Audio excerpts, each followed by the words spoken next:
Hey Tyler, how are you? I'm good. How you doing? Good, thanks. Let me just pull everything up and we can kind of talk through it if that works for you. Yeah, no problem. Okay. All right, let's see. So I've got your questions here. And yeah. Okay, so is there any other background that you need on me before we get started, or anything about, what's going on with the program right now? Sure. So, how long have you been at your position? Okay. I've been in this program, been involved with the program since, I guess, the beginning of July. My background with Subaru goes back another 10 years before that. So I've been with the brand for quite a while, but up until recently, I was doing product launch as my role here at the company, and moved over to motorsports fairly soon after that. So I do have some of the background that goes into, I guess, some of your later questions about future products for the brand. Okay. So hopefully I can speak to some of that stuff in detail based on, what I used to do. Mm-hmm. Generally speaking, that's not really within the realm of motorsport, but hopefully I can give you some info on that as well. Like, where does the WRX go from here and things like that. Okay, awesome. Just like a personal thing for me. Did you want to go into the motorsports, or was it kind of they told you to do it? Oh, well, it was something that I raised my hand for when the position opened up. I've always had a passion for this stuff. I'm a Subaru guy from way back, and I've owned something like, I don't know, half a dozen WRXs and STIs and stuff like that. Oh, really? So Okay. it was a natural fit for me, I was like, yeah, I would love to do that. Yeah, awesome. It was a good fit. Okay, so yeah, the first one. Do you know kind of what happened at the beginning there? Mm-hmm. Oh yeah, so for why we entered motorsports and why I rally. Mm-hmm. So the Subaru Technica International division of Fuji Heavy Industries, which is now Subaru Corporation, was formed around 1988 to get Subaru involved in motorsports and to kind of provide a skunk works division to give the brand an opportunity to get involved in competition. At the time, they started out with endurance time trials. So the first thing that STI did was to set out to break the 100,000 kilometer speed record within the FIA land speed record book, which they did with the Legacy RS when that car was launched, when the first Legacy came out. Mm-hmm. So that was the very first sort of STI project. But they pretty soon after that turned to rallying because it was a natural fit for the core technology of Subaru, which was boxer engines and all-wheel drive. And so they took the Legacy racing for a few years as a means of proving out that core technology.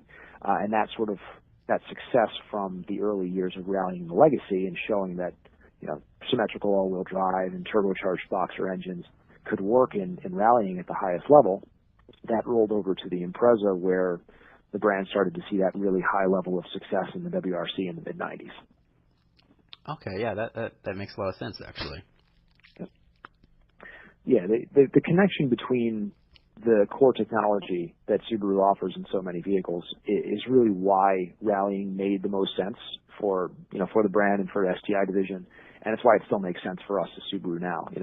Yeah, that makes sense. So the technology was kind of already there, and you kind of decided that was the best means to promote it and grow it.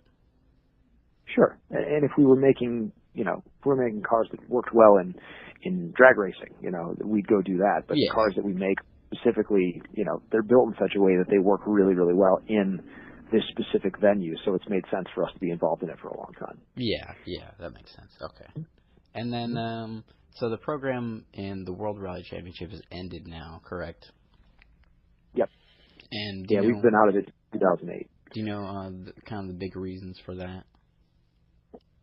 Yeah, well, there were a few reasons. I think at the time it was 2008, and global economic conditions were pretty uncertain at that point. There was a major recession on the horizon, and there also was the feeling that the direction that the sport was going in, which was towards, I guess, a more restricted formula, was not necessarily going to be useful for Subaru because we run such unique technology. We run boxer engines, which nobody else runs, and our all-wheel drive system is set up a little bit differently as a result of that. And yeah, some motorsports globally have gone to kind of an off-the-shelf formula where only one type of engine or drivetrain layout is within the rules, and so if we aren't able to use the core technology, it doesn't really make a whole lot of sense for us to be involved. So there was some thought that might be a concern going forward, and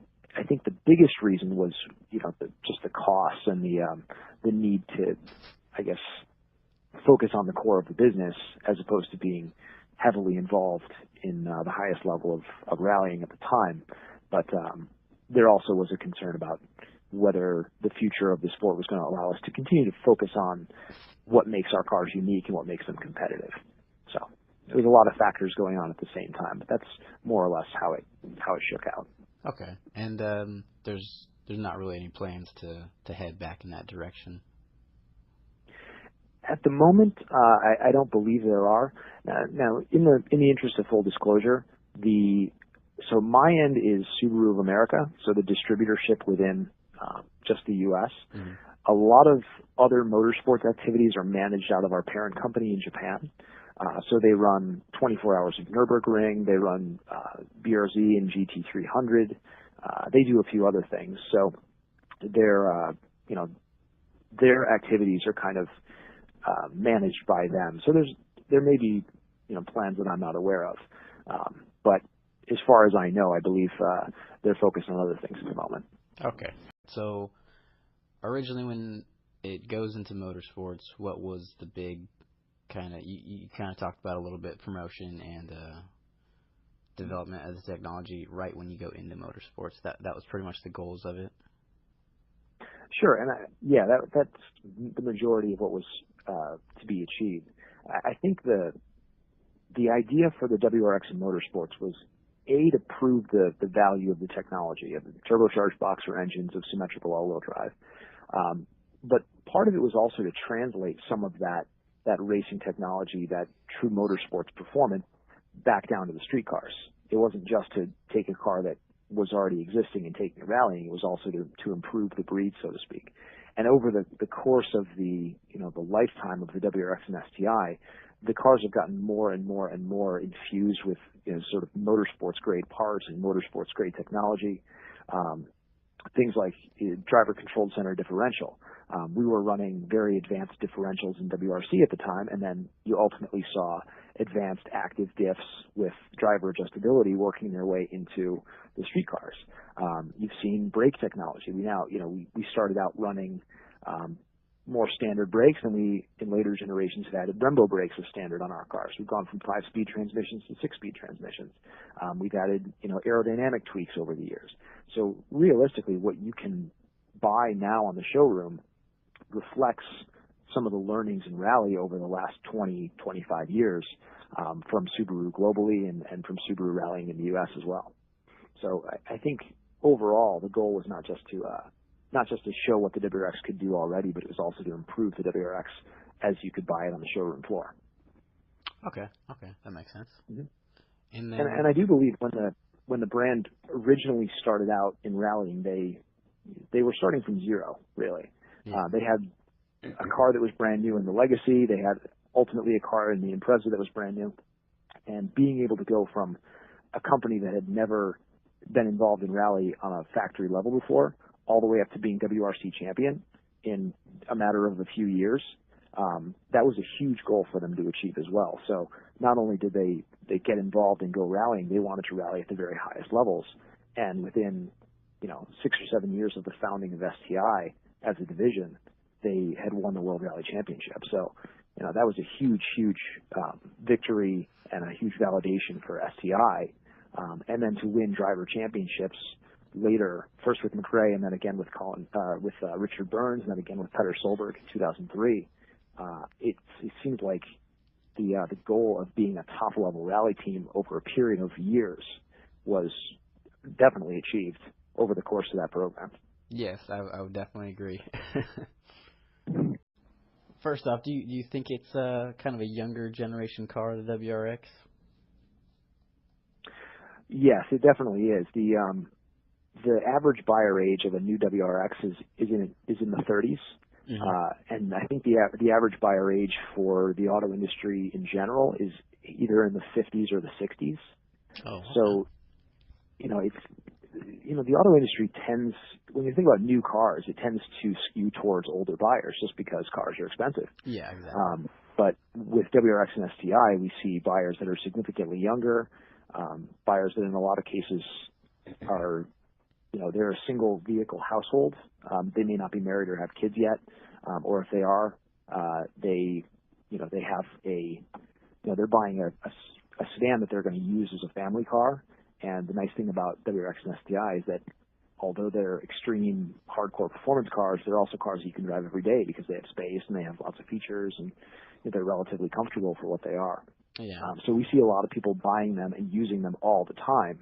Whereas for something that is a little more of a coupe or a convertible or something that may even be more expensive, more premium focused, those tend to be older buyers that have, they have two cars in the household already, so they're buying a third car as a weekend car or something like that, or they're a little more affluent and they're buying something that's a premium brand. We don't see that as being something that our brand is focused towards. We like the fact that we have younger buyers that are, they're excited to buy something that they can have as a performance vehicle but drive every day, that also works as a family car when you need it to be.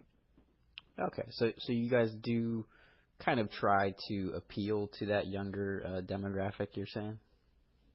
Yeah, oh, absolutely. We try to show the car, being used in a fun way. We show it, in all of our promotional imagery and videos and things that we do. We show the car, sliding around, doing fun things. We show it, we promote our motorsports activities as a way of emphasizing that this is a vehicle that's fun and it's capable and it can do all kinds of cool stuff, which younger buyers seem to identify with. Where do you think it's heading towards? I've seen a couple things about like some kind of hybrid WRX. Is that kind of the direction that it's going? So we can't really say a whole lot about future product at this point. Okay. Part of that is just sort of standard practice for most companies. But generally, we want the car to stay true to what it provides to the buyer, which is, kind of performance that you can use anywhere on any road, any day. And I'm not sure what the long-term future of the vehicle is going to be, obviously, but we really want to keep delivering that kind of performance value, performance that you can use no matter what the situation is. And I guess the way we'll develop the vehicle in the future will depend on, what we need to do to continue to deliver that, because that's what the buyers want. So I guess that's the best way to put it, because we don't have the foresight to know exactly what's going to happen in the next few years with the auto industry. Obviously, there are a lot of questions out there about hybrids and electrification, and there are hybrid supercars now, and people are wondering whether that technology is ultimately going to work its way into cars that are a little more affordable. We're not 100% sure yet, but the most important thing to us is that we continue to offer, a really good performance value and a vehicle that makes a lot of sense for people to buy and own and enjoy every single day, regardless of what the technology is that goes into it. I guess you probably can't go too much into this either. Then, is the WRX always going to be the top for you guys, or is there anything kind of that you want to surpass? Maybe do something else, like some kind of supercar or something like that. Well, for now, the STI nameplate is really our performance halo, and a big piece of that is the fact that Subaru Technica International is it's our performance division, and all of our motorsports activities kind of reflect the technology that STI has to make these cars great. So I'm not sure that again, it's kind of hard to say what the long-range future would be. You can't rule out the fact that someday the right conditions would exist for us to do something above it. Right. But you may have seen we did STI Type RA, not too long ago. Yeah, yeah. And we've kind of tried to amp up the performance for limited runs of special vehicles. And we think the WRX STI platform is good enough that, it can be taken to another level up from where it is when when a customer is looking for that. So you may see us see more, more special models of WRX STI in the future. As of right now, I don't know that we as a brand are going to occupy that really high level space like, a true supercar, because we tend to be a more accessible type of brand as opposed to a premium or an aspirational brand. We like being the kind of company where a lot of different people can aspire to own our products.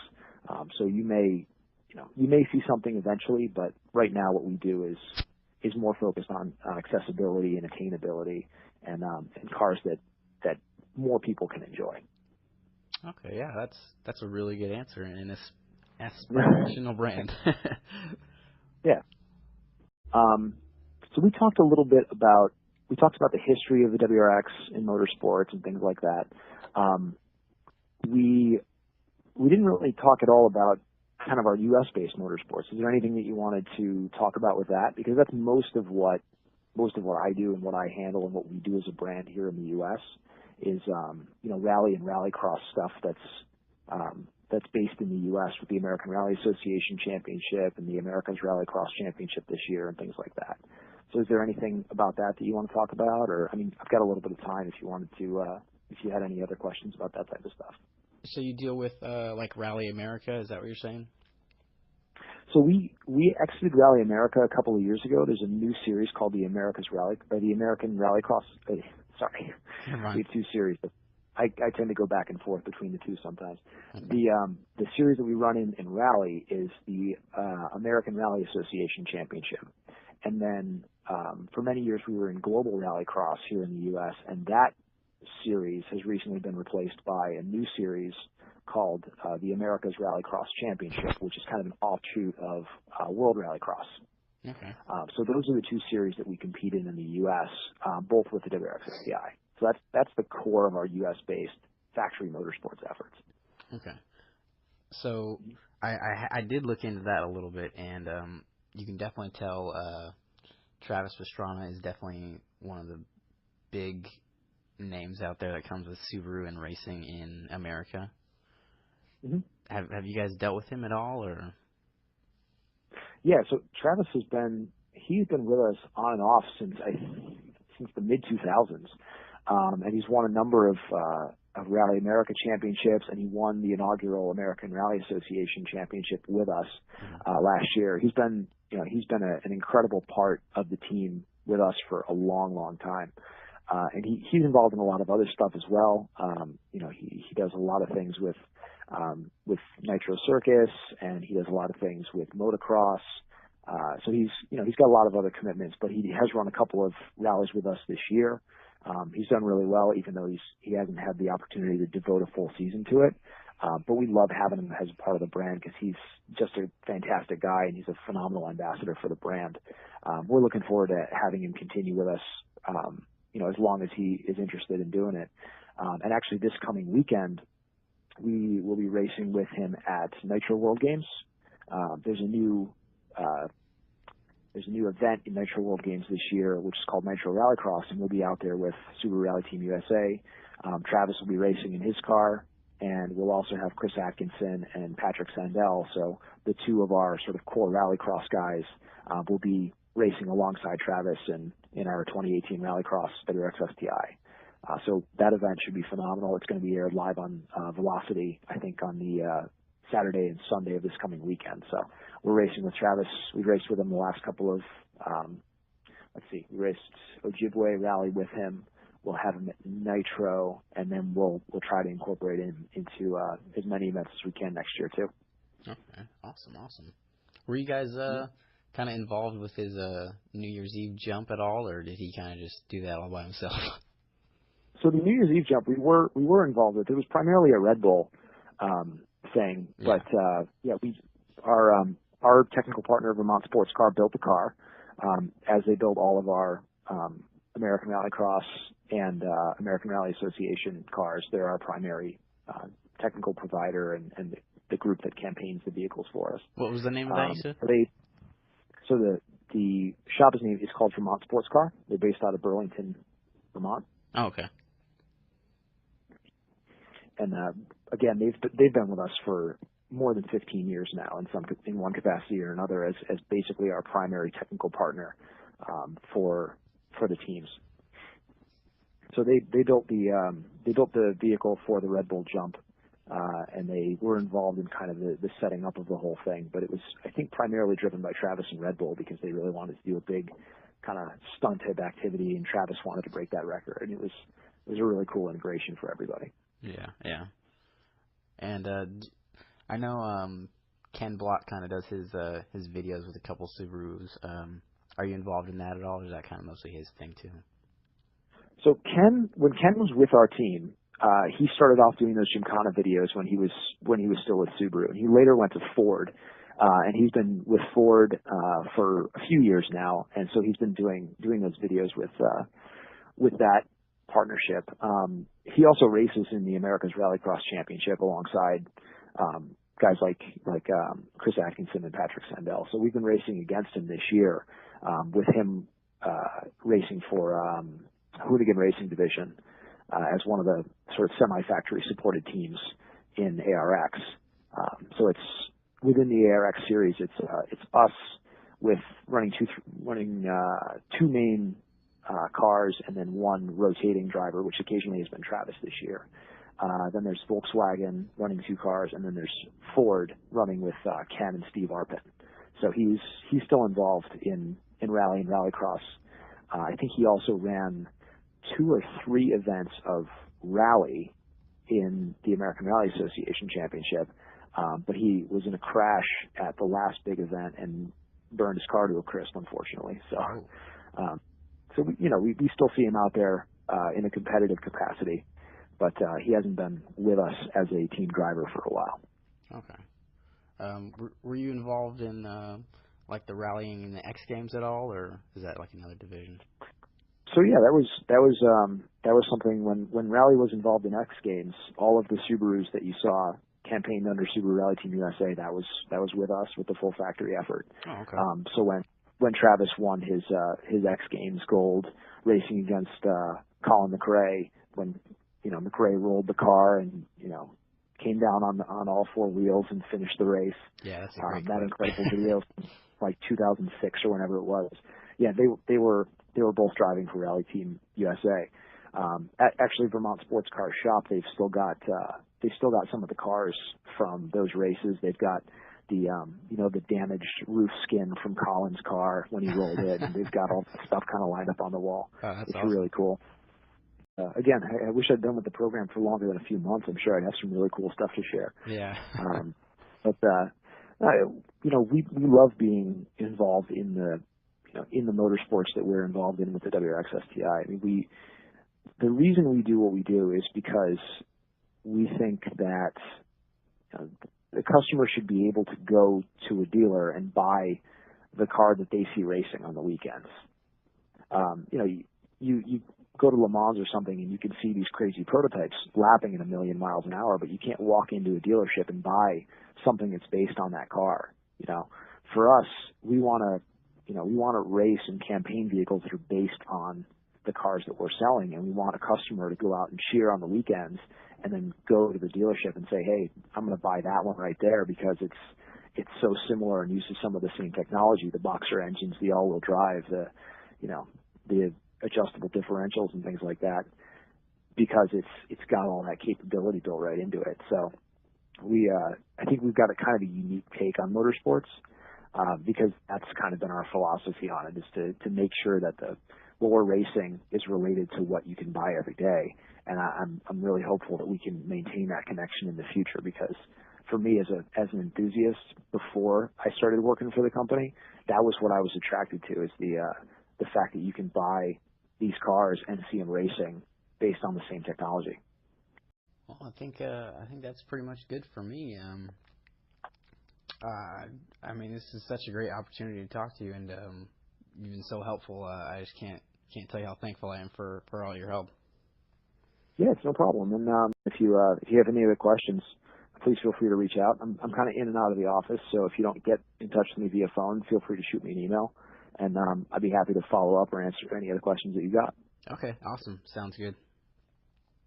All right, Tyler. It's been a pleasure. Hope to talk to you soon. All right. Thank you very much.